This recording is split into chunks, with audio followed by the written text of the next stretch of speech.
जी नहीं। Yes ma'am. Babisa ji, prayer के लिए हैंड रेज किया आपने? It was by mistake but still ma'am yes मैं करवा दूंगी। अच्छा चलिए करवाइए, चलिए कंटिन्यू कीजिए प्रेयर से। जी मैम। सभी किसी भी ध्यानात्मक आसन में बैठेंगे, कमर गर्दन सीधी, आंखें कोमलता से बंद।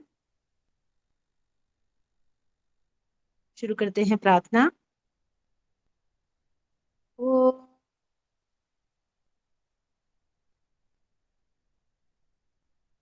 सर्वे भवन्तु सुखिनः, सर्वे सन्तु निरामयाः, सर्वे भद्राणि पश्यन्तु, मा कश्चित् दुःखभाग् भवेत्। ॐ शान्तिः शान्तिः शान्तिः।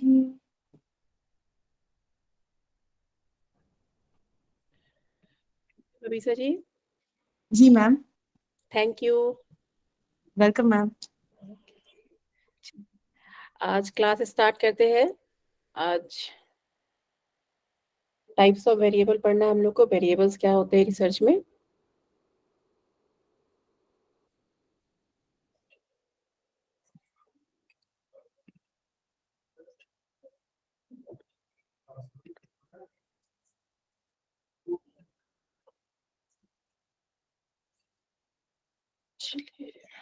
स्लाइड्स दिख रहे हैं सबको? Yes ma'am. Yes ma'am. चलिए।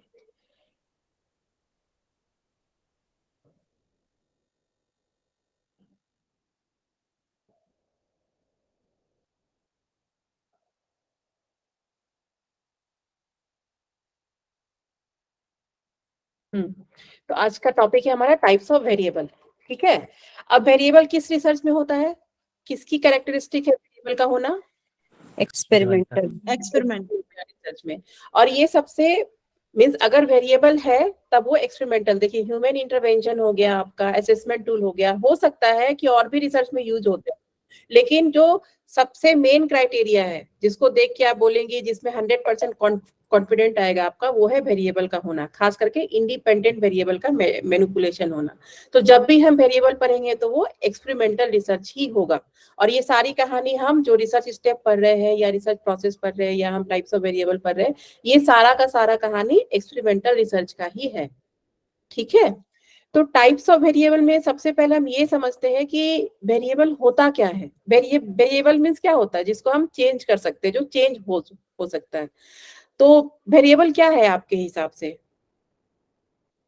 अगर मैं वेरिएबल का एग्जांपल पूछूं आपसे कि मुझे कुछ एग्जांपल दीजिए जिसको आप वेरिएबल मानते हैं या आपको लगता है वो वेरी करता हो। ठीक है, जो चेंज करता है। एज है, वेट है। हाँ जी बताए।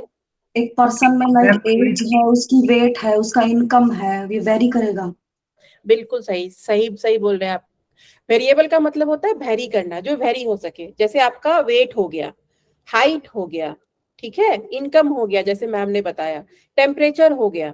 ठीक है, ये सब क्या करता है, वेरी करता है। बीपी हो गया आपका, अभी मेरा बीपी कुछ और है, 1 घंटे के बाद हो सकता है कुछ और है। ठीक है, तो जो वेरी करता है उसको हम वेरिएबल कहते हैं। और इसी को हमको पढ़ना है, इसी चीज को ध्यान में रखते हुए हमको आज पढ़ाई करना है कि वेरिएबल का मतलब हुआ जो चीज वेरी करती हो, जो फिक्स नहीं हो। जैसे आपका एज फिक्स नहीं है, आपका वेट फिक्स नहीं है, ठीक है, आपकी हाइट फिक्स नहीं है, आपका बीपी फिक्स नहीं है, तो जो वेरी करता हो वो आपका वेरिएबल हो गया। ठीक है, चलिए। अब वेरिएबल कितने तरीके के होते हैं? वेरिएबल है इंडिपेंडेंट वेरिएबल और डिपेंडेंट वेरिएबल, कंफाउंडिंग वेरिएबल। तो सबसे पहले हम इंडिपेंडेंट वेरिएबल और डिपेंडेंट वेरिएबल को समझेंगे, फिर हम कंपाउंडिंग वेरिएबल को लेंगे अपने साथ। तो इंडिपेंडेंट वेरिएबल और डिपेंडेंट वेरिएबल। इंडिपेंडेंट वेरिएबल क्या है? इंडिपेंडेंट वेरिएबल वो है जिसको हम मैनिपुलेट कर सकते हैं, मतलब जो हमारे अकॉर्डिंग चलता है, जिसको हम अपने अकॉर्डिंग चला सकते हैं। और डिपेंडेंट वेरिएबल वो होता है कि जिसको हम अपने अकॉर्डिंग नहीं चला सकते हैं, जो खुद पे चलता हो। तो इंडिपेंडेंट वेरिएबल को हम कॉज भी बोलते हैं और डिपेंडेंट वेरिएबल को हम इफेक्ट बोलते हैं। ठीक है, इसको ऐसे समझिए आप कि जो जैसे यहाँ पे लिखा हुआ है इंडिपेंडेंट वेरिएबल के बारे में, a variable that is controlled by the researcher, ठीक है, it is related to the cause. अब जैसे कि मान लीजिए कि आपका, अगर मैं बोलूं कि योगा कौन सा वेरिएबल है, इंडिपेंडेंट वेरिएबल है कि डिपेंडेंट वेरिएबल है, ठीक है, इंडिपेंडेंट। इंडिपेंडेंट वेरिएबल है। इंडिपेंडेंट वेरिएबल क्यों है? क्योंकि योगा एक रीजन है, ठीक है। रीजन का क्या क्या मतलब हुआ कि योगा, जैसे कि हमें कितने ड्यूरेशन का देना है योगा इंटरवेंशन, ये हमारे हाथ में ना। हम उसको 45 मिनट्स का बना सकते हैं, हम उसको वन आवर का डिजाइन कर सकते हैं, हम उसको 5 मिनट्स का भी कर सकते हैं।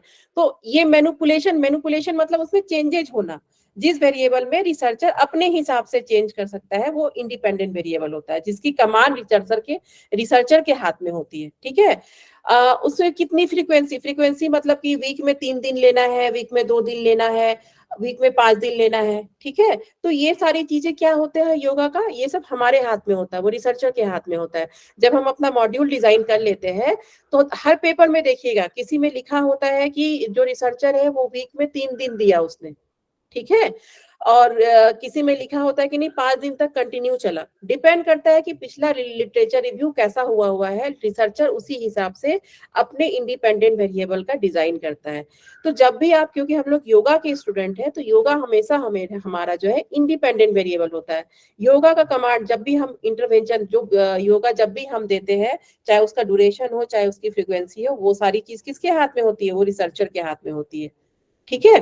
तो योगा एक काउज बोल सकते हैं, और जब जो योगा कर रहा होता है उसका इफेक्ट भी पड़ता है। तो इफेक्ट को, जिस चीज को इफेक्ट को हम चेंज नहीं कर सकते, तो जो इफेक्ट वाला एरिया है, जो इफेक्ट वाला रीजन, हम वॉइस ब्रेक हो गई है। वॉइस ब्रेक हो रही है मेरी? क्लियर है। क्लियर है मैम। अच्छा अच्छा।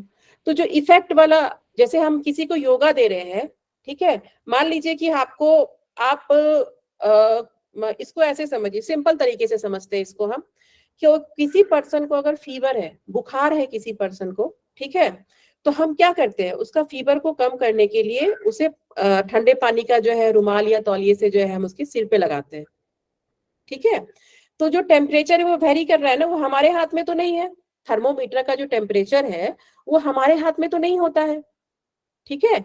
लेकिन जो हम कपड़ा इस्तेमाल कर रहे हैं, जो ठंडा कपड़ा इस्तेमाल कर रहे हैं पेशेंट के जो है फीवर को कम करने के लिए, ठीक है, वो तो हमारे हाथ में है कि हम उसको 2 बार दे, 3 बार दे, ठीक है। तो जो कपड़ा हम इस्तेमाल कर रहे हैं वो इंडिपेंडेंट वेरिएबल हो गया, और जो टेम्परेचर हम थर्मोमीटर से नाप रहे हैं वो डिपेंडेंट वेरिएबल हो गया। इफेक्ट, जो कपड़े का, जो ठंडे पानी का जो हम उसको कपड़ा दे रहे हैं, उसका इफेक्ट किससे नाप रहे हैं, थर्मोमीटर से नाप रहे हैं। उसका टेम्परेचर वेरी कर रहा है ना।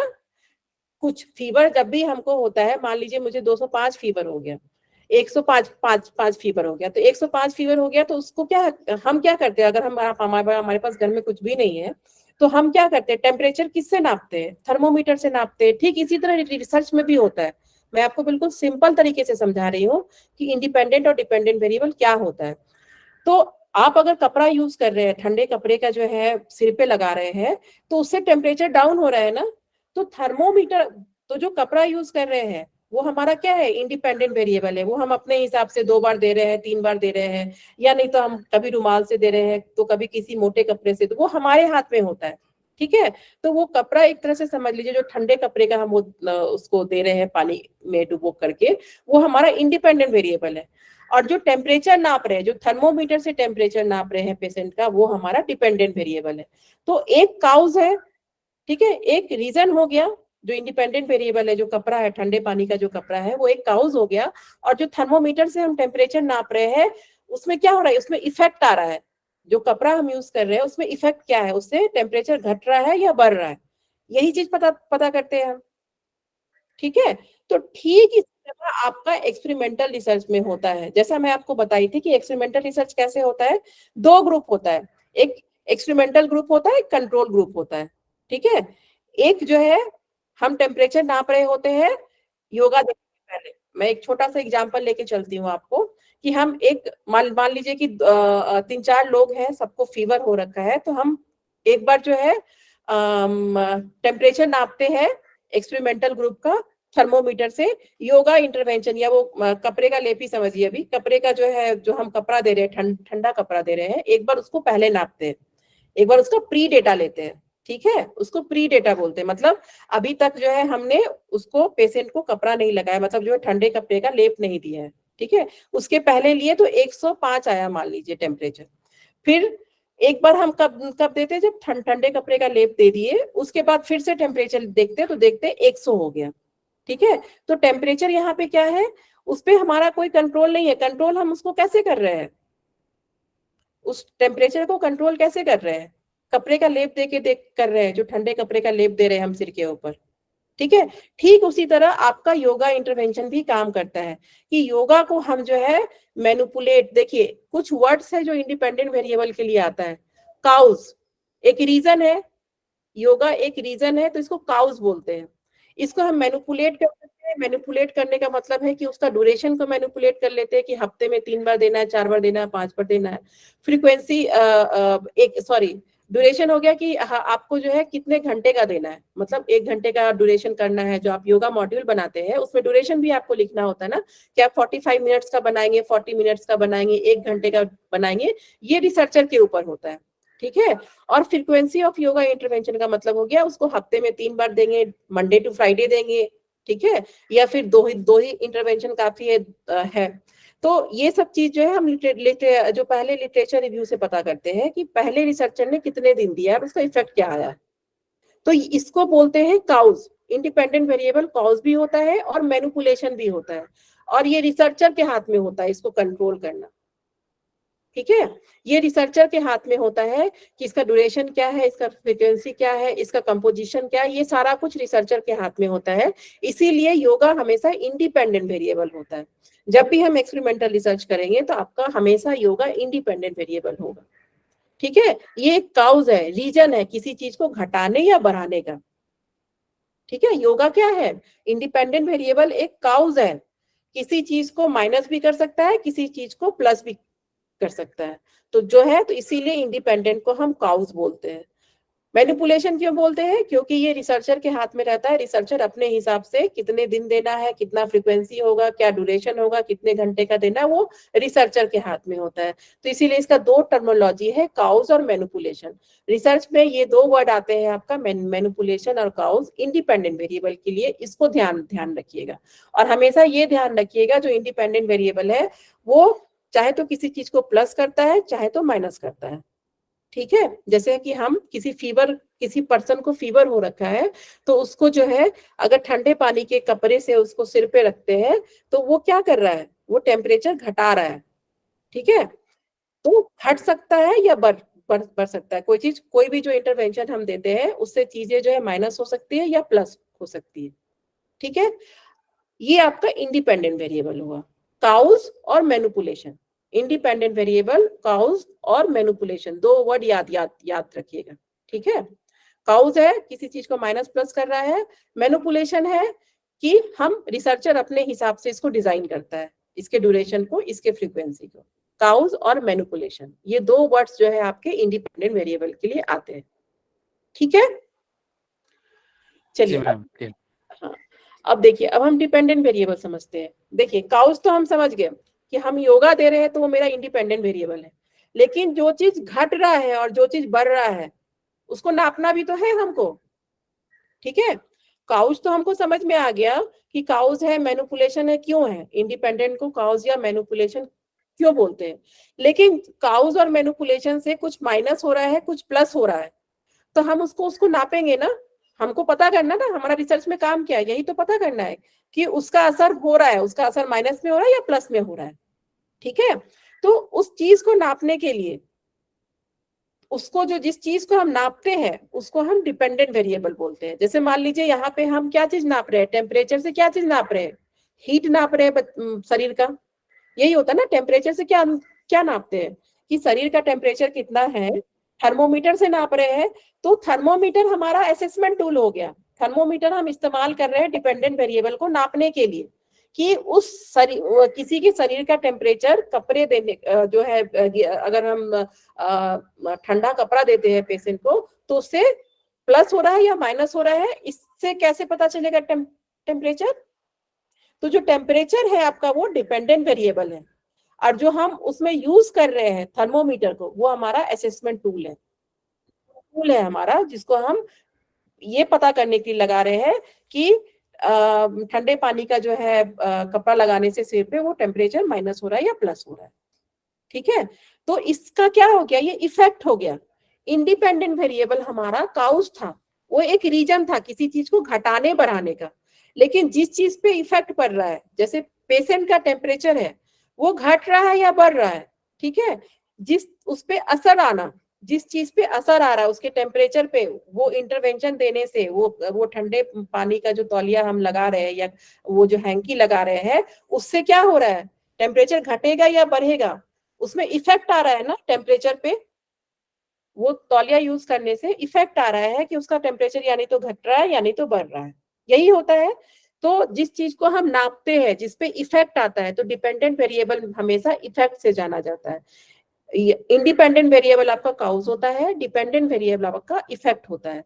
तो जिस चीज को हम नापते हैं, जिस चीज पे इफेक्ट आता है, उसको हम डिपेंडेंट वेरिएबल बोलते हैं।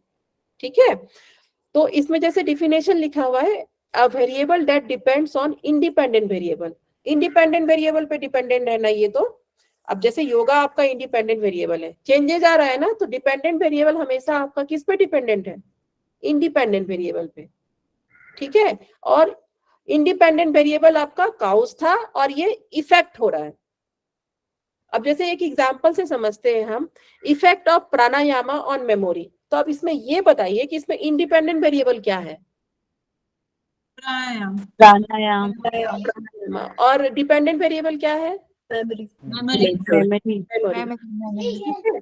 अब दूसरा एग्जांपल है जैसे effect of pranayama on attention. तो इसमें जो है आपका इंडिपेंडेंट वेरिएबल क्या है, प्राणायाम, और डिपेंडेंट वेरिएबल क्या है, अटेंशन। तो जब हम प्राणायाम दे रहे हैं किसी को, ठीक है, जब भी हम प्राणायाम दे रहे हैं किसी को, तो उसका अगर हम मेमोरी नाप रहे, इफेक्ट क्या पड़ रहा है, मुझे लगता है कि जो बच्चे प्राणायाम करते हैं उसका मेमोरी बहुत अच्छा होता है, बहुत शार्प होता है। तो उसके लिए हम प्राणायाम डिजाइन करेंगे कि बच्चे कौन कौन सा प्राणायाम कर सकते हैं। ठीक है, तो फिर उसमें हम क्या करेंगे, प्राणायाम हमारा क्या हो जाएगा, इंडिपेंडेंट वेरिएबल हो जाएगा। और कोई ना कोई असेसमेंट टूल से, जैसे टेम्परेचर हम चेक कर रहे हैं थर्मोमीटर से, उसी तरह कोई ना कोई असेसमेंट टूल होगा जिससे हम मेमोरी जो है उसका मेजर करेंगे। ठीक है, यानी तो मेमोरी बढ़ेगा, यानी तो घटेगा, यानी तो कुछ भी नहीं होगा, यही होगा। 3 केस ही है कि प्राणायामा, अगर मैं किसी को, मान लीजिए मेरा रिसर्च है कि प्राणायामा से मेमोरी बढ़ता है, तो क्या होगा, डिपेंडेंट वेरिएबल यानी तो बढ़ेगा, यानी तो घटेगा, यानी तो कुछ भी नहीं होगा, कोई रिजल्ट नहीं आएगा, ऐसा ही होगा। इसी तरह अटेंशन में भी है कि प्राणायामा से मुझे लगता है कि जो बच्चे प्राणायामा करते हैं उनका वो बहुत अटेंटिव होते हैं।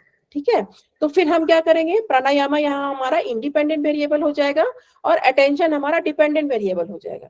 फिर हम अटेंशन नापने के लिए कोई असेसमेंट टूल यूज करेंगे और फिर उसको देखेंगे उस टूल से कि वो बढ़ा, घटा या कुछ भी नहीं हुआ, कोई फर्क नहीं आया। जैसा मेरा प्री डेटा था, प्राणायामा देने के बाद भी वही डेटा हमारा आया। ठीक है, तो ये 2 चीज है आपका, इंडिपेंडेंट और डिपेंडेंट वेरिएबल। आपको इसके सिर्फ टर्म्स याद रखने हैं कि ये क्या मतलब, इसके टर्म्स कहने का मतलब है कि इंडिपेंडेंट वेरिएबल जैसे काउज है, मैनिपुलेशन है, तो डिपेंडेंट वेरिएबल क्या है, इफेक्ट है। ठीक है, कि जिसमें जब भी हम कोई इंडिपेंडेंट वेरिएबल यूज करते हैं तो उसका कुछ ना कुछ इफेक्ट होता है, चाहे वो माइनस होता है, प्लस होता है, या नहीं तो कोई चेंजेस नहीं होता है। उस चीज को जो इफेक्ट वाला चीज है वही हमारा डिपेंडेंट वेरिएबल है। हर तरह का रिसर्च होता है, हर तरह के रिसर्च में जो है आपके डिपेंड करता है कि आपका डिपेंडेंट वेरिएबल क्या है। तो एक्सपेरिमेंटल रिसर्च का ये सबसे बड़ा, कहीं पे भी अगर आपको इंडिपेंडेंट डिपेंडेंट वेरिएबल दिख जाए, आंख बंद करके समझ लीजिएगा कि वो एक्सपेरिमेंटल रिसर्च है। ठीक है, इंडिपेंडेंट वेरिएबल हो गया जिसको हम मैनिपुलेट कर सकते हैं, जो किसी चीज का कारण बनता है, और डिपेंडेंट वेरिएबल हो गया कि उस कारण का जो भी पॉजिटिव नेगेटिव इफेक्ट हुआ वो आपका डिपेंडेंट वेरिएबल हो गया। किसी को कोई है जिसको अभी भी नहीं समझ में आया हो, कोई भी स्टूडेंट, या किसी का कोई क्वेश्चन हो? मैम डिपेंड वेरिएबल हमेशा टूल्स से ही वो करेंगे कि हम जनरल जैसे प्राणायाम में आपने बोला मेमोरी है तो इसमें टूल्स तो यूज होंगे नहीं, ये तो हम असेसमेंट से करेंगे तो मतलब ये कंफर्म है क्या कि डिपेंडेंट में हमेशा टूल्स यूज होंगे, जैसे हाँ आपने हाँ, भी एग्जांपल जैसे दिया। मान लीजिए कि आपको शरीर का टेम्परेचर ही नापना है, तो कैसे नापेंगे आप? आपको थर्मामीटर एक टूल चाहिए ना उसको नापने के लिए। किसी को अगर फीवर है तो हमें कैसे, हम तो हाथ छू के लगता है कि चलो इसको फीवर है, लेकिन कितना है इसको पता करने के लिए हमें एक मेजरमेंट टूल, एक असेसमेंट टूल तो यूज करना होगा। उसी तरह मेमोरी नापने के लिए भी टूल होता है, अटेंशन नापने की, हर चीज आजकल जो है आपका हर जो भी साइकोलॉजिकल वेरिएबल होता है ना, जैसे आपका अटेंशन हो गया, डिप्रेशन हो गया, एंजाइटी हो गया, ये सब कभी भी आपको ब्लड टेस्ट से नहीं पता चलता है।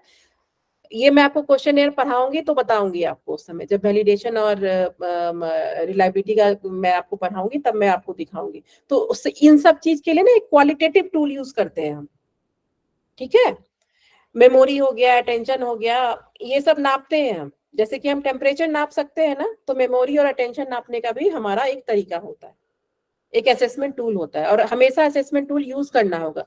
कि आपको कैसे पता चलेगा, आपको कुछ ना, एक तो एक साइंटिफिकली प्रूफ चाहिए आपको, और दूसरा क्या है कि हमें क्वांटिटेटिव, जैसे कि मान लीजिए किसी का हाथ छू के पता कर रहे कि फीवर है, चलिए मुझे पता चल गया हाथ छू के कि उसको फीवर है, उसका हाथ गर्म है, लेकिन कितना फीवर है, ठीक है। और जब हम इंटरवेंशन दे रहे हैं, जब इंडिपेंडेंट वेरिएबल यूज कर रहे हैं, तो उसको जो है वो माइनस में जा रहा है, प्लस में जा रहा है, तो उसके लिए तो मुझे असेसमेंट टूल चाहिए होगा ना, एक टूल तो चाहिए होगा उसको नापने के लिए।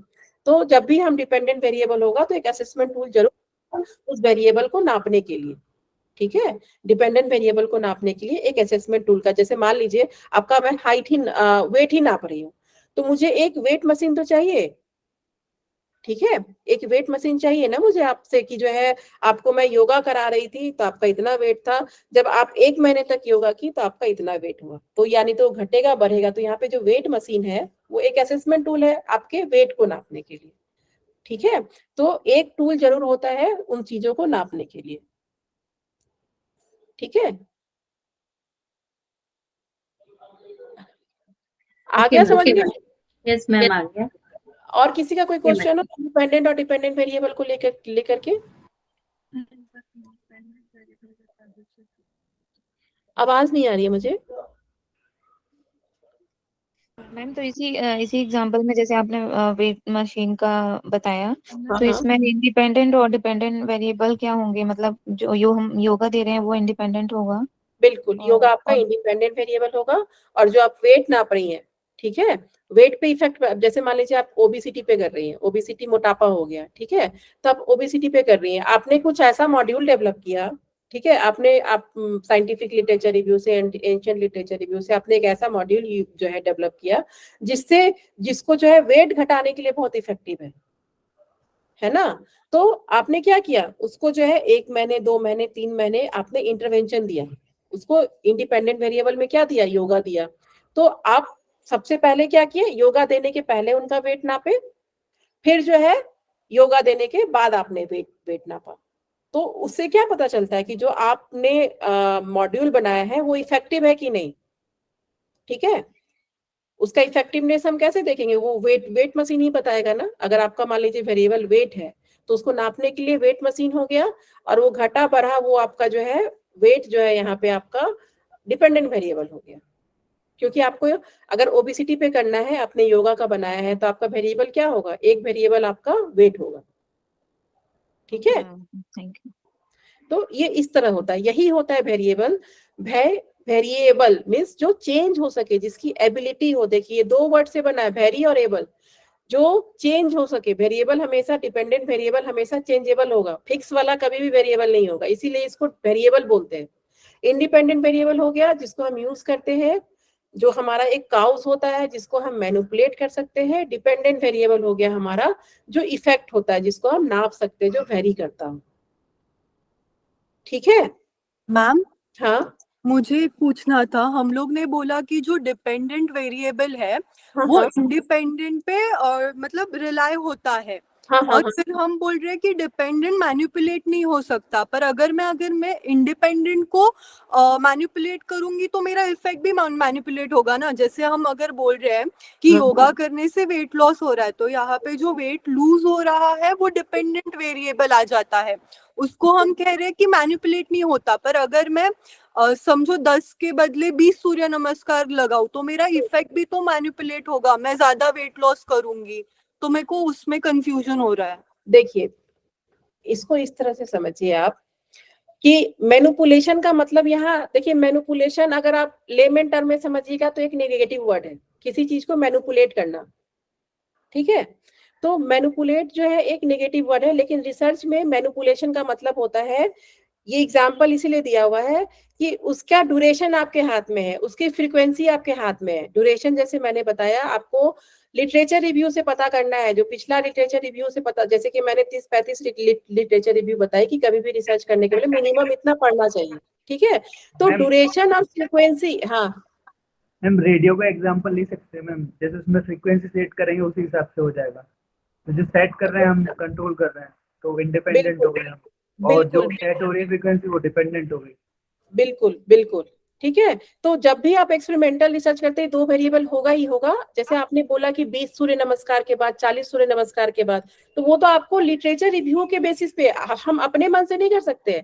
अब मैं अपने मन से नहीं कर सकती हूँ रिसर्च में कि जो है मैं मॉड्यूल बनाई तो मैं मतलब मुझे कुछ ना कुछ रेफरेंस देना होगा कि हाँ पिछले स्टडी में ऐसा हुआ था, या नहीं तो मेरा प्रिडिक्शन एक लगाना होता है। जब भी हम एक्सपेरिमेंटल रिसर्च करते हैं तो एक प्रिडिक्शन होता है कि हाँ ये ऐसा मतलब ऐसा हो सकता है, ऐसा एंशिएंट टेक्स्ट में लिखा है तो ऐसा हो सकता है। तो 20 सूर्य नमस्कार हो, 40 सूर्य नमस्कार हो, वो आपके हाथ में है, तभी तो इसको मैनिपुलेशन बोल रहे हैं ना। आपको 20 सूर्य नमस्कार देना हो या 40 सूर्य नमस्कार देना हो या 30 सूर्य नमस्कार देना हो, ये आपके हाथ में है, इसीलिए इसको मैनिपुलेशन बोल रहे हैं। इसीलिए इंडिपेंडेंट वेरिएबल को हम मैनिपुलेशन बोल रहे हैं कि ये चीजें हाँ आपके हाथ में। अभी समझा, अभी आप ऐसे जब उसको फ्रेम किए तो मेरे को समझा, थैंक यू। ठीक है। हाँ। और किसी का डाउट हो इंडिपेंडेंट वेरिएबल, फिर हम कंपाउंडिंग वेरिएबल्स पढ़ेंगे आज। इंडिपेंडेंट वेरिएबल, डिपेंडेंट, कोई भी ऐसा हो अगर नहीं समझ में आया मैं फिर से समझाऊंगी, लेकिन आप आगे आइए बोलने के लिए कि नहीं समझ में आया। सबको समझ में आ गया 100%? ओके, चलिए चलिए। तो अब हम जो है कंपाउंडिंग वेरिएबल पढ़ते हैं। इंडिपेंडेंट वेरिएबल समझ ले, हमेशा दिमाग में रखिए कि इंडिपेंडेंट वेरिएबल आपका योगा है। जब भी क्वेश्चन आए तो हमेशा दिमाग में इस रखिए कि इंडिपेंडेंट वेरिएबल आपका योगा है। जो भी आप योगा इंटरवेंशन दे रहे हैं, प्राणायामा दे रहे हैं, योगा मॉड्यूल दे रहे हैं, आसना दे रहे हैं, जो भी आप दे रहे हैं, योगा आपका इंडिपेंडेंट वेरिएबल है। और जिस चीज को आप नाप रहे हैं वो डिपेंडेंट वेरिएबल, ठीक है। अब देखिए क्या होता है, कंपाउंडिंग वेरिएबल वो वेरिएबल होता है जिसमें रिसर्चर का कोई इंटरेस्ट नहीं है, लेकिन फिर भी वो हो जाता है। तो ये क्या है, अ वेरिएबल डेट, ये भी वेरिएबल है, ये भी चेंज। वेरिएबल मतलब जो चेंज होता है, दिमाग में रखिएगा इस चीज को, चाहे वो कंपाउंडिंग वेरिएबल हो, इंडिपेंडेंट वेरिएबल हो, डिपेंडेंट वेरिएबल, जहां वेरिएबल आया मतलब वो चेंज होगा ही होगा, ठीक है। तो a variable that influences the dependent variable but a researcher is not interested to study that, these variables cause noise, distort और इंफॉर्मेशन। अब देखिए, जिस चीज को हम नाप रहे हैं, ठीक है, जिस चीज को हम नाप रहे हैं, हो सकता है कि वो जो है हमारा कोई ऐसा वेरिएबल आ गया जो उसको डिस्टर्ब कर दिया। अब जैसे हम ओबेसिटी का ही बात कर रहे हैं, तो मेरे यूनिवर्सिटी में एक रिसर्च हुआ ओबेसिटी के ऊपर ही, ठीक है। तो अब हम उन्होंने जो मॉड्यूल बनाया वो मॉड्यूल ऑलरेडी वैलिडेटेड था, ठीक है, ऑलरेडी किसी ने यूज किया हुआ था, वो उस मॉड्यूल को लिया उन्होंने, ये अप्लाइड रिसर्च हो गया उनके लिए, उस मॉड्यूल को लिया उन्होंने, और उस मॉड्यूल को लेकर के उन्होंने ओबेसिटी पे कुछ और वेरिएबल्स पे काम किया उन्होंने, ठीक है। तो अब ओबेसिटी है तो वेट तो एक वेरिएबल रहेगा ही, एक रिसर्च में बहुत सारे वेरिएबल हो सकते हैं। प्राइमरी वेरिएबल होता है, सेकेंडरी वेरिएबल होता है, मतलब ऐसा नहीं है कि जब हम एक रिसर्च करते हैं तो एक ही वेरिएबल होता है, 2-3 वेरिएबल भी हो सकते हैं, 4 वेरिएबल भी हो सकता है, ठीक है। तो उनका एक वेरिएबल अगर हम ओबेसिटी पे कर रहे हैं तो वेट तो होगा ही होगा, ठीक है। तो हुआ क्या कि उस समय जब वो जब उनका डेटा कलेक्शन का टाइम आया, तो वो डेटा कलेक्शन के टाइम पे ईद आ गया, ठीक है। ईद आ गया तो क्या हुआ कि जब उन्होंने उस समय ईद चल रहा था, तो जब उन्होंने वेट लिया तो वेट बहुत कम था, क्योंकि ईद के टाइम में मोस्टली क्या था कि बच्चे नहीं खाते, उसमें उनका फास्ट होता है, ठीक है। जब उनका इंटरवेंशन खत्म हुआ तो ईद खत्म हो चुका था, और जब उन्होंने वेट लिया तो बहुत बच्चों का क्या था, 50 प्लस बच्चों का क्या था, वहां पे वेट बढ़ चुका था, घटा नहीं था। वो मॉड्यूल जो तैयार किया गया था वो क्या था, उससे वेट रिज्यूम, हम प्रिडिक्शन क्या कर रहे हैं कि ये मॉड्यूल हम यूज कर रहे हैं तो इससे वेट घटेगा, हमारा प्रिडिक्शन तो ये था, लेकिन जब हम डेटा एनालिसिस किए और जब हमने एक्सेल सीट बनाया और जब हम टेस्ट लगाए उसमें, तो देखे कि ये क्या है कि ये वेट तो जो है मतलब ये तो रिजल्ट आया ही नहीं। रिसर्च का क्या मतलब है कि जो मॉड्यूल मैं बना रही हूँ वो कल दूसरा रिसर्चर भी यूज करे तो उनका रिसर्च कम से कम सेम आए। ठीक है, जनरलाइजेशन यही होता है ना कि जो भी हम रिजल्ट निकालते हैं, जो भी हमारा फाइंडिंग होता है, वो उस पॉपुलेशन पे वो कहीं पे भी हो। ठीक है, वो जैसे कि आपका कोविड का वैक्सीन बना तो वो सब पे लागू हुआ ना, ऐसा तो नहीं था कि वो उन सैंपल्स पे ही था और जो बाकी का पॉपुलेशन था उनके लिए नहीं था, वो तो सबके लिए था। जनरलाइजेशन इसी को बोलते हैं कि रिसर्च जनरलाइज होना चाहिए। वो मेरे पे काम कर रहा है, मेरे एज ग्रुप पे, तो जो मेरे एज ग्रुप की यहाँ पे लेडीज है उन पे भी वो काम करना चाहिए। तो हुआ क्या कि ईद के टाइम के का तो फिर वो बड़ा परेशान हो गए कि ये तो मतलब ये ऐसा कैसे आ गया। कोई भी रिसर्चर तो परेशान होगा ना कि वो मॉड्यूल बनाया वेट रिडक्शन के लिए, वेट बढ़ गया, 50% बच्चों का वेट बढ़ा हुआ आया। तो रिसर्चर भी परेशान, गाइड भी परेशान कि आखिर रीजन क्या है, ऐसा क्या गलती कर दिया कि उनको जो है आसन प्राणायाम ठीक से नहीं कराया गया, या या नहीं तो उनके साथ ऐसी क्या प्रॉब्लम हो गई कि हमारा रिजल्ट तो बिल्कुल ही उल्टा आ गया, वेट घटने के बजाय वेट बढ़ गया। तो उसके बाद फिर जो है कंपाउंडिंग फैक्टर क्या था कि उस समय बच्चों का फास्ट चल रहा था। वो जो एरिया था वो आपका जो है वहां पे जो है बच्चे जो थे वहां पे रिलीजन वाइज जो ईद वाले बच्चे थे वो ज्यादा थे। तो वो इसके कारण क्या हुआ कि उनका जो है रिजल्ट ऐसा आ गया। मतलब जो रिजल्ट आना चाहिए था, जो प्रिडिक्शन, जो मेरा हाइपोथेसिस था कि ये मॉड्यूल वेट कम करेगा, उल्टा जो है वो वेट ज्यादा हो गया बच्चों का। तो ये क्या हो गया, इसको बोलते हैं कंपाउंडिंग फैक्टर। मतलब हमें इसमें हमको इसमें इंटरेस्ट नहीं था। मतलब वेट जो बढ़ा वो डिपेंडेंट वेरिएबल क्या है, हम वेट नाप रहे हैं ना वहां पे, योगा हम दे रहे हैं वो इंडिपेंडेंट वेरिएबल है, जो बच्चों का वेट ले रहे हैं वो हमारा डिपेंडेंट वेरिएबल है। तो वेट जो है बढ़ गया, मतलब जो हमारा हाइपोथेसिस था, जो हमने, मेरा रिसर्च क्वेश्चन था, जो ये मॉड्यूल है ये वेट रिडक्शन करेगा, यहाँ तो वेट लूज होने के बजाय और वेट बढ़ गया। तो इसमें कंपाउंडिंग फैक्टर क्या आया कि फास्टिंग के टाइम में उन बच्चों का वेट कम था, लेकिन जैसे ही फास्टिंग खत्म हुआ, रिसर्च खत्म हुआ, और फिर क्या हुआ, वेट वो बढ़ गया। ठीक है, तो यहाँ पे क्या, हाँ जी बताइए मैम। तो जैसे कि आपने कहा कि एक से ज्यादा वेरिएबल्स ले सकते हैं, तो इसमें ऐसा हुआ होगा कि उन्होंने सिर्फ एक ही वेरिएबल यानी कि सिर्फ योगा लिया होगा, डाइट के बारे में जैसे कि उन्होंने कुछ ऐसा बताया नहीं होगा जिसकी वजह से ये इफेक्ट आया। नहीं, वही मैं आपको बता रही हूँ, मैं अभी कंप्लीट नहीं की हूँ, मैं बता दे रही हूँ आपको, अभी मैं कंप्लीट नहीं की हूँ इसको। तो कंपाउंडिंग फैक्टर्स क्या होता है, कंपाउंडिंग वेरिएबल्स क्या होता है कि इसमें रिसर्चर का कोई इंटरेस्ट नहीं होता है, लेकिन जब हम वो प्रैक्टिकली करते हैं तो वो हो जाता है, आ जाता है वो इस वेरिएबल। और वो जो जिस चीज को हम नाप रहे होते हैं, जैसे वेट यहाँ पे हमारा डिपेंडेंट वेरिएबल है, तो क्या हुआ, ईद होने के कारण डिपेंडेंट वेरिएबल जो हमारा घटना चाहिए था वेट, वो बढ़ गया। ठीक है, तो इससे क्या हुआ, इससे डिपेंडेंट वेरिएबल पे फर्क पड़ा ना, इससे जो है डिपेंडेंट वेरिएबल पे फर्क पड़ा। जैसे मान लीजिए दुर्गा पूजा में ही नवरात्रि चलता है, रिसर्चर अननोइंग और नोइंगली, मतलब उनको पता नहीं है, और उन्होंने जो है उसी समय डेटा कलेक्शन करा लिया फास्टिंग के समय ही। तो क्या हुआ, उस समय तो जब हम फास्ट पे रहते तो वेट तो हमारा ऐसे ही हो जाता है कम, और जब हमारा फास्ट टूटता है तो हम, क्योंकि हम वो चीजें खाने की तलब हो जाती है तो हम ज्यादा खाना मतलब ये ले लेते हैं, इंटेक हमारा ज्यादा हो जाता है, उस रूटीन पे नहीं रहते, तो वेट ऑटोमेटिकली बढ़ भी जाता है। तो ये जो है, ये जो आपका जो फास्टिंग वाला सीन आया वो है आपका कंपाउंडिंग फैक्टर, कंपाउंडिंग वेरिएबल। मतलब ये कंपाउंडिंग वेरिएबल जो है डिपेंडेंट वेरिएबल को क्या किया, इन्फ्लुएंस किया ना। देखिए, variable that influence dependent variable, यहाँ लिखा है ना, variable that influences dependent variable.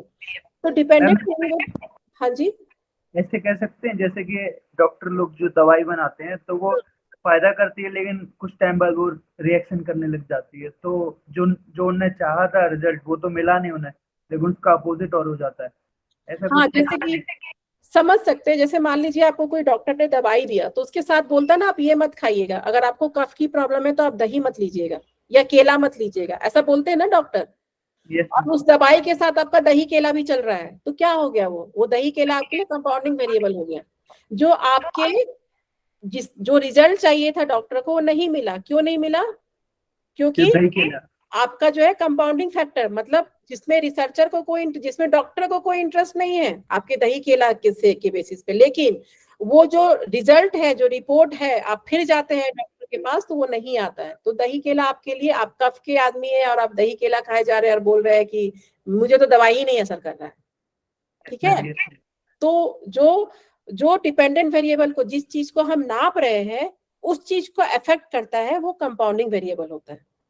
ठीक है, तो इस केस में जैसे कि मान लीजिए जो फास्टिंग वाला मैंने बात बताया, तो इस केस में रिसर्चर को लिखना होगा कि मेरा रिजल्ट ऐसा इसलिए आ गया कि उस टाइम में बच्चों का फास्ट था, दुर्गा पूजा का नवरात्रा हो सकता है या ईद का हो सकता है। तो ये हमें मेंशन करना, ये क्रिटिकल थिंकिंग में बार बार इसलिए बोलती हूँ कि रिसर्च के हर फेज में, हर स्टेप में आपको क्रिटिकल थिंकिंग बहुत अलर्ट रहना होता है, क्योंकि जो आपका रिजल्ट है, जिस चीज को हम नाप रहे हैं वो फर्क पड़ रहा है ना। ठीक है, तो कंपाउंडिंग फैक्टर्स भी बहुत तरह का होता है। बहुत सारा कंपाउंडिंग वेरिएबल ऐसा होता है जिसको हम कंट्रोल नहीं कर सकते हैं, लेकिन बहुत सारा कंपाउंडिंग वेरिएबल ऐसा भी होता है कि जिसको हम कंट्रोल कर सकते हैं। ठीक है, तो कंपाउंडिंग फैक्टर जो है हमेशा किसको इन्फ्लुएंस करता है? डिपेंडेंट वेरिएबल को, जिसको हम नाप रहे होते हैं। मैम हाँ, जो आप बोले कंट्रोल कर सकते हैं, जैसे एज एक कंफाउंडिंग वेरिएबल है, तो सिमिलर एज ग्रुप को अगर लेंगे तो एज वाला फैक्टर इन्फ्लुएंस नहीं करेगा, अगर सेम एज वाले लेंगे नहीं तो नहीं, जो आप बोले। देखिए क्या होता है ना, बहुत सारी चीजें, अब जैसे आप ये क्वेश्चन पूछे सिमिलर एज वाला लेंगे, तो बहुत सारी, अभी कंपाउंडिंग वेरिएबल को हम रिसर्चर कम कैसे कर सकते हैं, नेक्स्ट क्लास में वही हम पढ़ाई करेंगे, कल के क्लास में। ठीक है, जैसे रेंडमाइजेशन है, मैचिंग है, बहुत सारा कॉन्सेप्ट है जिसको रिसर्चर को यूज करना होता है अपने रिसर्च में, ताकि उसके रिसर्च में कम से कम कंपाउंडिंग वेरिएबल हो। वो हम कल के क्लास में पढ़ेंगे। ठीक है, अभी हमें आज ये तीन वेरिएबल को समझना है कि हमारा इंडिपेंडेंट वेरिएबल क्या है, डिपेंडेंट वेरिएबल क्या है और कंपाउंडिंग वेरिएबल क्या है। ठीक है, तो कंपाउंडिंग वेरिएबल को कैसे कम किया जाए, कैसे कंट्रोल किया जाए, वो हम कल की क्लास में पढ़ेंगे। ठीक है, कि इसको कम करने का, इसको मिनिमाइज करने का तरीका क्या होता है, ऐसा रिसर्चर क्या करता है कि ये कम से, क्योंकि अगर ऐसा सबके रिसर्च में हो जाए तो हम तो जनरलाइज ही नहीं कर पाएंगे रिसर्च को कभी।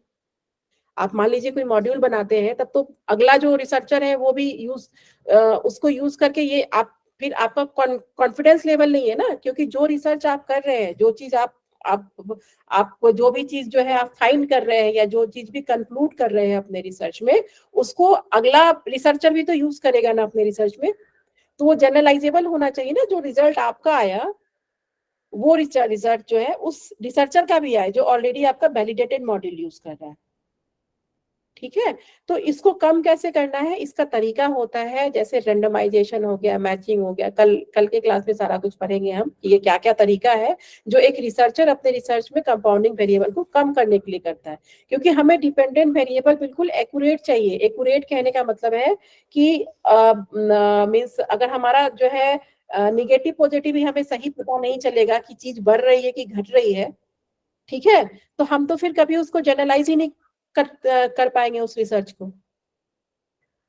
ठीक है, तो इसीलिए जो है हमें कंपाउंडिंग वेरिएबल को रिसर्च करने के पहले ध्यान रखना होता है कि मेरे रिसर्च में क्या क्या कंपाउंडिंग वेरिएबल हो सकता है और इसको हमको कैसे कंट्रोल किया जाए।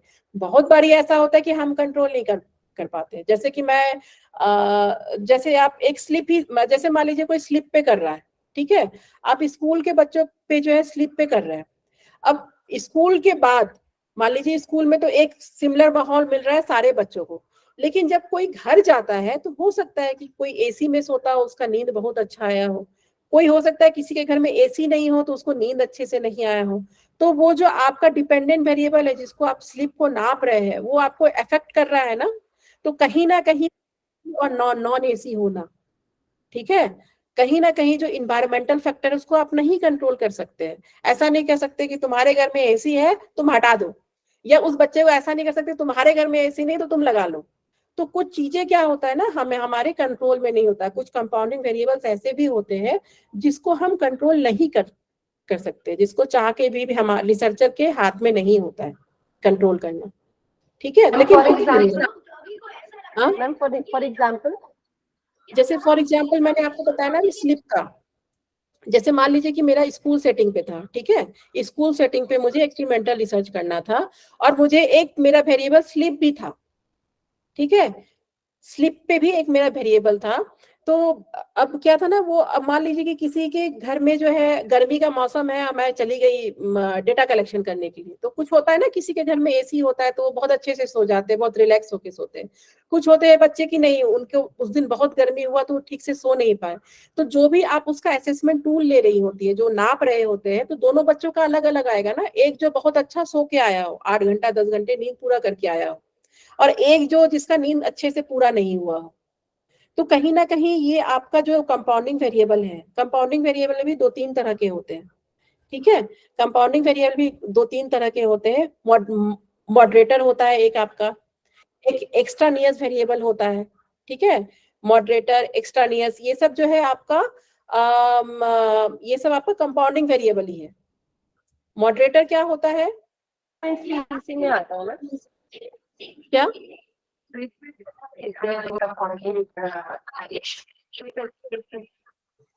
कोई कुछ बोल रहा है? आपने बोला एक्सट्रानियस वेरिएबल, मैम ये बोल रही हूँ, एक्सट्रानियस वेरिएबल से आपने बोला कंपाउंड के अंदर आता है,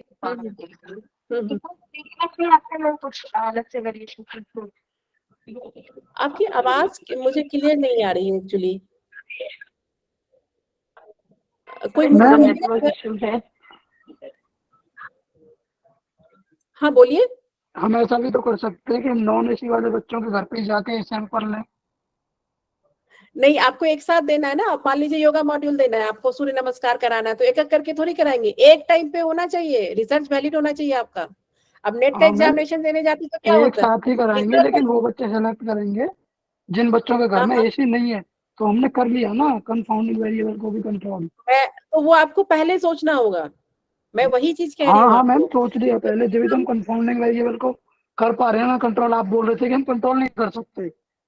नहीं, कंट्रोल नहीं कर सकते। जैसे कि मान लीजिए कि यहाँ पे है कि चलिए आपको जो है ये है कि आपने पहले सोच लिया ये चीज। जैसे मैं आपको अभी फास्ट का एग्जांपल दी, जैसे मैंने आपको बताया ना कि पहला मेरा एग्जांपल था ओबेसिटी वाला, तो क्या उस कंपाउंडिंग वेरिएबल को आप कंट्रोल में है आपके? मान लीजिए कि जो बच्चे फास्ट पे हैं, आपको नहीं पता हो, आपने नहीं ध्यान दिया हो, तो वो कंपाउंडिंग वेरिएबल है ना। लेकिन बहुत सारा वेरिएबल जब आप रिसर्च करते हैं ना, तो कंपाउंडिंग हो जाता है। वो आप जब प्रैक्टिकली करते, देखिए हर तरह का रिसर्च होता है, तो हम ये सब पे लागू नहीं कर सकते।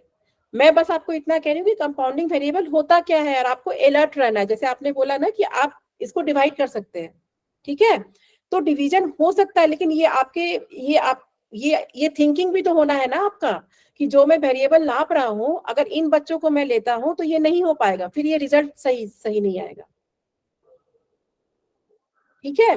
तो बहुत सारा जो है कंपाउंडिंग फैक्टर, जैसे कि मान लीजिए कोई बच्चे फास्ट पे, 50% उस स्कूल में बच्चे फास्ट पे ही है, तो क्या करेंगे आप? जो हमारा सैंपल है उसमें 50% बच्चे अगर फास्ट पे ही है, और हमें दो ग्रुप बनाना है, एक एक्सपेरिमेंटल ग्रुप है, एक कंट्रोल ग्रुप है। तो इसीलिए जो है हर रिसर्च में कुछ ना कुछ कंपाउंडिंग फैक्टर होता है, जो लिमिटेशन ऑफ स्टडी में हम लिखते हैं। जैसे मैं भी रिसर्च कर रही हूँ, तो मेरे रिसर्च का भी बहुत सारा लिमिटेशन फैक्टर है, तो मैं उसको उसमें लिखूंगी पेपर में कि ये मेरे रिसर्च का लिमिटेशन था, ठीक है। और ये कंपाउंडिंग फैक्टर बहुत बारी हम स्टैटिस्टिकल, जैसे कि एनोवा वगैरह लगा के, वो उतना डिटेल में नहीं जाना है आपको, आप यूजीसी नेट के लिए पढ़ रहे हैं यहाँ पे, तो बहुत बारी क्या होता है, स्टैटिस्टिकल एनालिसिस, बहुत तरह का फॉर्मूला लगा करके भी हम उसको निकालते हैं, मतलब उसको ठीक करते हैं, ठीक है, उस रिजल्ट को। लेकिन हमें पेपर में क्लियरली मेंशन करना होता है कि ये लिमिटेशन है मेरे स्टडी का, ये इसके कारण हो सकता है मेरा रिजल्ट जो है ये, अगर और आगे जाके कोई रिसर्च करता है तो उसके बारे में ज्यादा अच्छा दे सकता है रिजल्ट, ठीक है। कंपाउंडिंग वेरिएबल कितने तरह के होते हैं वो हम कल पढ़ेंगे। आज सिर्फ इतना जान लीजिए कि इंडिपेंडेंट, डिपेंडेंट और कंपाउंडिंग वेरिएबल होता क्या है, ठीक है। हर पूरी कहानी हमें एक दिन में नहीं जानना है, धीरे धीरे करके पढ़ेंगे। Independent variable, dependent variable, compounding variable, इन तीनों में से अगर किसी को कोई प्रॉब्लम है तो बताइए। कंपाउंडिंग वेरिएबल के टाइप्स में कल पढ़ाऊंगी आपको, आज नहीं पढ़ाऊंगी। मैम इसके कीवर्ड क्या होते हैं मोस्टली कंपाउंडिंग वेरिएबल? नहीं, कंपाउंडिंग वेरिएबल का आपका कीवर्ड नहीं बनेगा। कीवर्ड वो बनता है, आप कंपाउंडिंग वेरिएबल का अगर आपको कीवर्ड्स देखना है, आपको लगता है किसी पेपर में, तो हर पेपर में एक लिमिटेशन, जो भी आपका एक्सपेरिमेंटल रिसर्च होगा ना, एक लिमिटेशन ऑफ द स्टडी, एक टॉपिक ये रहता है, ठीक है, जैसे मैं उस दिन आपसे पेपर शेयर की थी ना, तो उसमें था ना एब्स्ट्रैक्ट था, मेथड था, उसी तरह लिमिटेशन भी होता है कि इस स्टडी का लिमिटेशन क्या है, उसमें आपको कंपाउंडिंग वेरिएबल मिलेगा। ठीक है, ओके मैम। तो जब भी आप पेपर पढ़े तो आपको कंपाउंडिंग वेरिएबल आपके लिमिटेशन, मतलब उस पेपर की, उस रिसर्च का क्या क्या लिमिटेशन रहा, ठीक है, उसको पेपर, उस रिसर्चर को उसमें मेंशन करना होता है।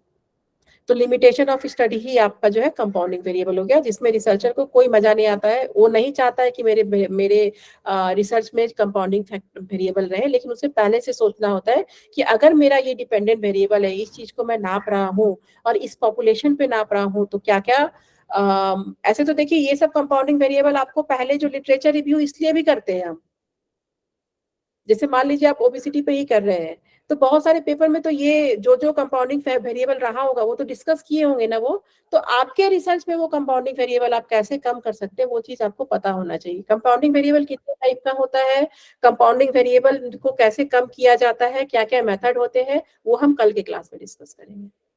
इतना सबको समझ में आ गया? किसी को भी कोई मैम प्रॉब्लम? आपने जो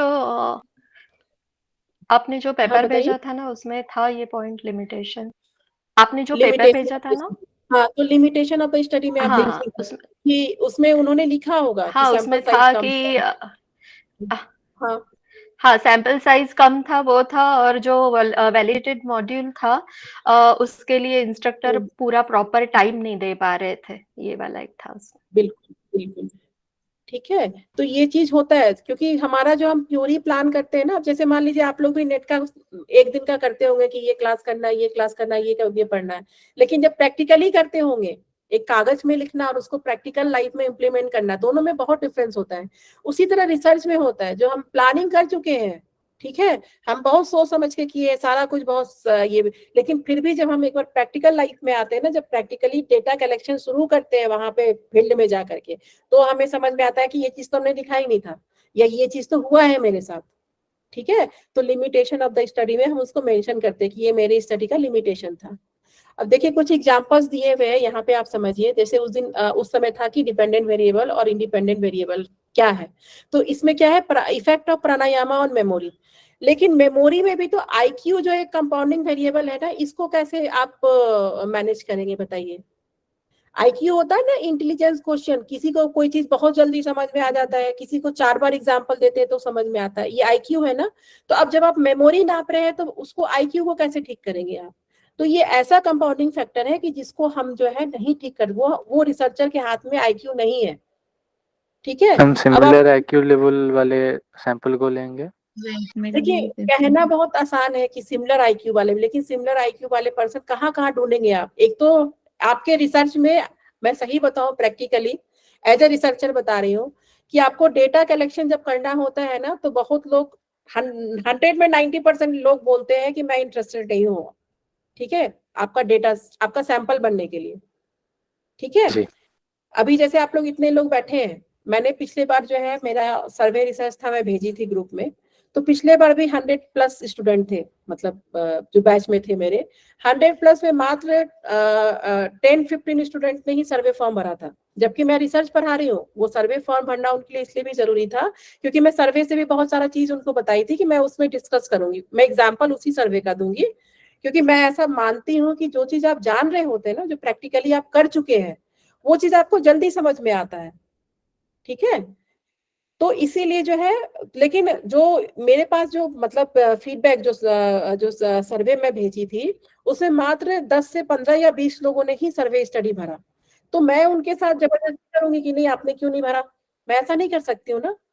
ये तो जो है आपकी मर्जी है। उसी तरह सैंपल जब आप ढूंढते हैं ना, ये कहना आसान है कि हम सबका आईक्यू चेक करेंगे, कोई भी प्रैक्टिकल लाइफ में सैंपल ढूंढना ही या डेटा कलेक्शन करना ही बहुत बड़ा चैलेंज होता है। जैसे हम लोग स्कूल भी जाते हैं डेटा कलेक्शन करने के लिए, आप 10 स्कूल जाएंगे तो मात्र आपको दो या तीन, या मैं 2-3 भी बहुत ज्यादा बोल रही हूँ, एक ही स्कूल होगा जो आपको बोलेगा ठीक है तुम मेरे बच्चों पे करो। कल को अगर मेरा बच्चा भी स्कूल में पढ़ रहा है तो हमें पेरेंट कंसेंट चाहिए होता है ना बच्चों से।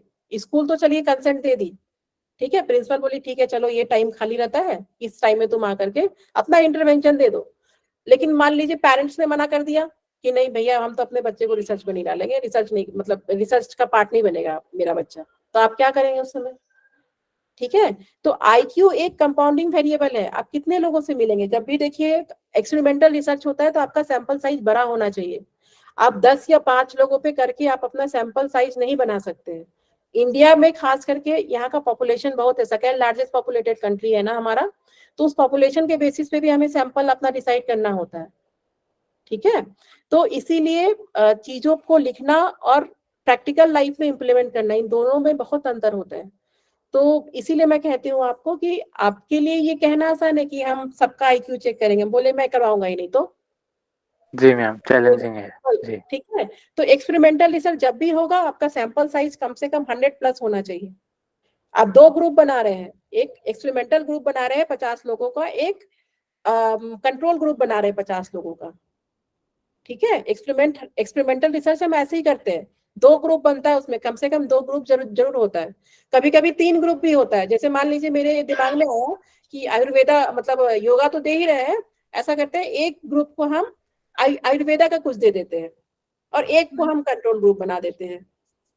ऐसा भी होता है, बहुत सारा पेपर आप देखेंगे कि उसमें 3-3 ग्रुप बने हुए हैं कि कौन ज्यादा बेटर है, योगा ज्यादा ऑप्शन चेंज कर दीजिए। बहुत टफ है, बहुत टफ है। क्या क्या मैम बहुत टफ है, ऑप्शन ही हटा दीजिए। No experimental research.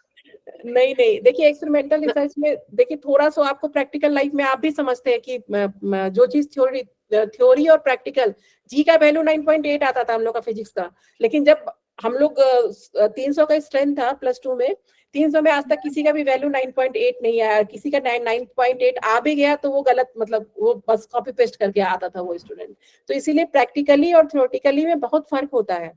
ठीक है। तो जब आप इजी कौन सा है, एक्सपेरिमेंटल रिसर्च देखिए और एक्सपेरिमेंटल आप पे डिपेंड करता है। जैसे मान लीजिए आप किसी हॉस्पिटल में काम कर रहे हैं तो आपको पेशेंट का डेटा, क्योंकि हर चीज से ना आप किसी के साथ जबरदस्ती नहीं कर सकते हैं।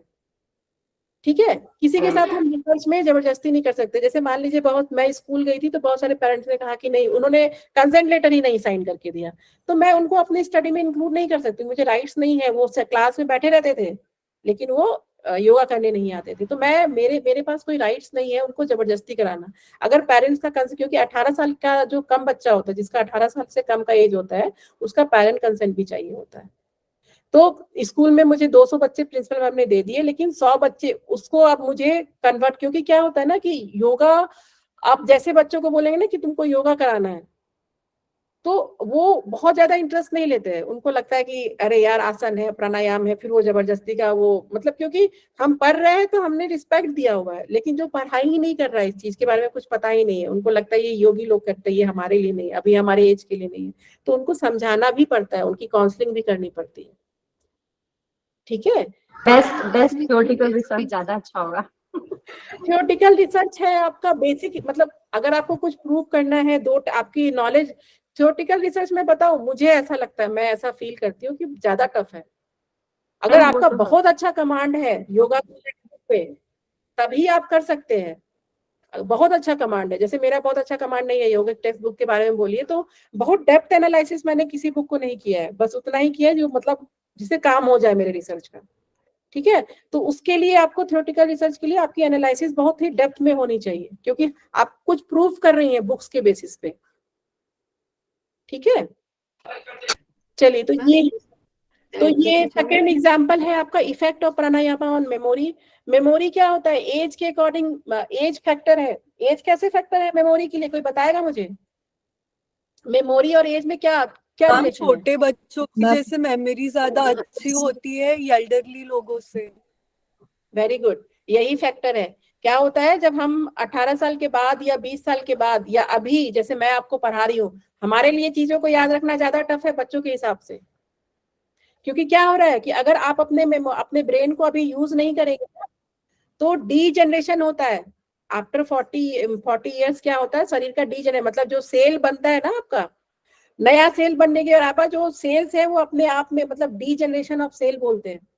तो 18 साल तक ऐसा कहा जाता है, ऐसा माना जाता है कि जो हमारा मेमोरी है वो अच्छा होता है। उसके बाद फिर आपको इसको अच्छा करने के लिए इसको यूटिलाइज करना पड़ता है, अपने ब्रेन को यूटिलाइज कीजिएगा तभी वो जो है आपको मतलब आगे साथ देगा आपका।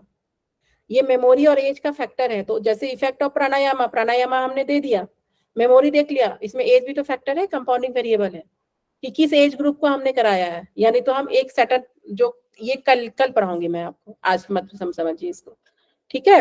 3 वेरिएबल में किसी को भी कोई प्रॉब्लम है तो मुझे बताइए। Independent variable, dependent variable, compounding variable, ये 3 वेरिएबल आज मैं पढ़ाई हूँ। इसके रिगार्डिंग किसी को भी कोई प्रॉब्लम है, कोई क्वेश्चन है तो पूछ लीजिए अभी, नहीं तो फिर हमारा टाइम हो गया तो फिर हम सेशन क्लोज करेंगे। मैम लिमिटेशंस जो हर रिसर्च पेपर में रहती हैं, तो इसका मतलब ये कंपाउंडिंग वेरिएबल आता ही आता है, भले ही कम आए वो। नहीं, लिमिटेशन ऐसा नहीं है कि सिर्फ 100% लिमिटेशन कंपाउंडिंग वेरिएबल का, ऐसा भी नहीं होता है। लेकिन अगर कंपाउंडिंग वेरिएबल है और रिसर्चर को पता है कि हाँ ये कंपाउंडिंग वेरिएबल मेरे रिसर्च में है, तो उसको लिखना पड़ता है उसमें, ठीक है। क्योंकि देखिए हर रिसर्चर का क्या होता है, जब आप काम बहुत ऑनेस्टली करते हैं ना, तो मैंने कहा ना बहुत सारी कमेटी होती है, हर रिसर्चर का एक एच इंडेक्स बनता है, वो सब मैं आपको बाद में पढ़ाऊंगी, ऐसे ये सब आता नहीं है। तो आपके रिसर्च पेपर का स्ट्रांग होना और एक अच्छे जर्नल में पब्लिश होना बहुत जरूरी होता है, अगर आप सच में एक अच्छा रिसर्च करना चाहते हैं, एक अच्छा आगे आप एज ए रिसर्चर कैरियर देख रहे हैं, ठीक है। तो हमें हर चीज मेंशन करना होता है, क्योंकि जर्नल जो हम जिस जर्नल में छपाना होता है हमें, वो जर्नल नहीं तो आपसे क्वेश्चन पूछेगी, यार तुमने तो लिमिटेशन ही नहीं है तुम्हारी स्टडी का, ठीक है। तो जरूरी नहीं कि 100% लिमिटेशन आपका कंपाउंडिंग वेरिएबल हो, कुछ भी हो सकता है, सैंपल साइज छोटा हो सकता है, तो सैंपल साइज छोटा है तो वो आपका कंपाउंडिंग वेरिएबल नहीं है। अगर आपने कम सैंपल लिया है तो आपको सैंपल मिला नहीं इसलिए आपने कम, तो वो आपका कंपाउंडिंग वेरिएबल, जिस चीज को नाप रहे हैं और उस पर फर्क पड़ रहा है वो आपका कंपाउंडिंग वेरिएबल है, ठीक है। वन मोर क्वेश्चन, जैसे कि आपने बोला था कि रिसर्च करने के लिए या पेपर पब्लिश करने के लिए कोई जरूरी नहीं है कि पीएचडी आप करो। तो जैसे कि जब हम पीएचडी करते हैं मैम, तो हम जैसे इन स्टेप से गुजरना पड़ता है और गाइड की भी जरूरत होती है, सैंपल सब एक्सपेरिमेंटल अगर हम करना चाहें, तो वो कैसे पॉसिबल होता है, मतलब विदाउट पीएचडी? नहीं देखिए, एक्सपेरिमेंटल रिसर्च तो आप तभी कर सकते हैं जब आपका पीएचडी हो। मैं आपको बोली थी रिव्यू आर्टिकल के लिए, अच्छा ठीक है, अच्छा याद दिलाया। उस दिन मुझसे से किसी ने पूछा था कि हिंदी में लिख सकते हैं क्या? हिंदी में भी आप लिख सकते हैं, जो जिनको हिंदी में, जिनका नॉलेज बहुत अच्छा है, हिंदी के भी जर्नल। मैं यूजीसी केयर लिस्ट में उस दिन चेक की थी, क्योंकि ये मुझे भी नहीं पता था। यूजीसी केयर लिस्ट में मल्टी डिसिप्लिनरी में जब आप जाएंगे तो उसमें हिंदी जर्नल मैंने देखा है आपका, माटी करके कुछ है हिंदी जर्नल, वो आप तो हिंदी में भी पेपर लिख सकते हैं, जरूरी नहीं है कि पेपर आपका इंग्लिश में, ठीक है। हिंदी में इंग्लिश वाले भी हिंदी में कन्वर्ट करके भी दे देते हैं कि मैम ऐसे कुछ? नहीं देखिए, जो इंटरनेशनल जर्नल है वो हिंदी में तो लेंगे नहीं। एक जर्नल इंडियन जर्नल होता है, एक इंटरनेशनल जो बाहर की कंट्री की जर्नल है, ठीक है। वो इंडेक्स में पढ़ाऊंगी, अभी आप इतने दूर मत जाइए, ठीक है। बस ये समझिए, उस दिन मुझसे किसी ने पूछा था कि क्या मैम आप हिंदी में रिसर्च पेपर लिख सकते हैं? हाँ, लिख सकते हैं आप हिंदी में रिसर्च पेपर, ठीक है। उसका जर्नल होता है और उसको पब्लिश भी करवा सकते हैं। तो मैम सिर्फ थियोरेटिकली बस विदाउट पीएचडी हो सकता है? हाँ, क्योंकि क्या होता है ना कि आपका, जब हम लोग जैसे रिसर्चर है तो हम लोग का गवर्नमेंट ऑफ इंडिया या मतलब यूनिवर्सिटी के थ्रू एक बना हुआ है, एक हम लोग का जैसे कभी भी हमें सर्च करना होगा तो एक उनका कुछ सिस्टम होता होगा, ठीक है। तो हमेशा हमें अपडेट करना होता है, हर 6 मंथ में हम अपडेट करते हैं अपने आप को कि हम रिसर्च में कहाँ तक पहुंचे, हमने क्या किया, ठीक है। तो एक्सपेरिमेंटल रिसर्च आप ऐसे नहीं कर सकते। एक्सपेरिमेंटल रिसर्च के लिए आपको पीएचडी जरूरी होता है, आपको पीएचडी करना जरूरी होता है, क्योंकि आप ह्यूमन इंटरवेंशन हो रहा है ना, कुछ नाप रहे हैं, कुछ दुनिया को बता रहे हैं, तो वो एक सिस्टमैटिक प्रोसेस है पीएचडी आपका जो रिसर्च है। तो आपको ये जितना भी जो है सिस्टमैटिकली है, साइंटिफिक है, ये सब जितना भी चीज है ना, ये आपका रिसर्च के जो रिसर्च कर रहे हैं, ये रिसर्च के लिए ये सब टर्म यूज होता है ना, तो इसीलिए ये लोग जो है इसीलिए ये लोग जितने भी जो रिसर्च कर रहे होते हैं, सिस्टमैटिक, साइंटिफिक, ये सब आपके लिए टर्म है, ठीक है। ये सब होना जरूरी है आपके रिसर्च में। अच्छा, एक क्वेश्चन, टाइम हो गया क्या? चलिए टाइम हो गया, आज रहने दीजिए, फिर आज लेकर आऊंगी मैं। कुछ क्वेश्चंस मैं बना के लेके आई थी आपका, मैं नहीं बनाई थी, यूजीसी नेट में आया हुआ है, जो हो चुका है, जो मैं आपको पढ़ा चुकी हूँ। कल एक बार डिस्कस कर लेंगे उस क्वेश्चन को, हमारे पास टाइम मिलेगा तो, ठीक है। मैं सेंड कर सकते हैं, आप तो कर दीजिएगा, देख लेंगे हम लोग। अभी टीचर आ गए क्या? कौन है अभी, किनका क्लास है? साक्षी मैम। साक्षी मैम आ गई हैं? जी मैम।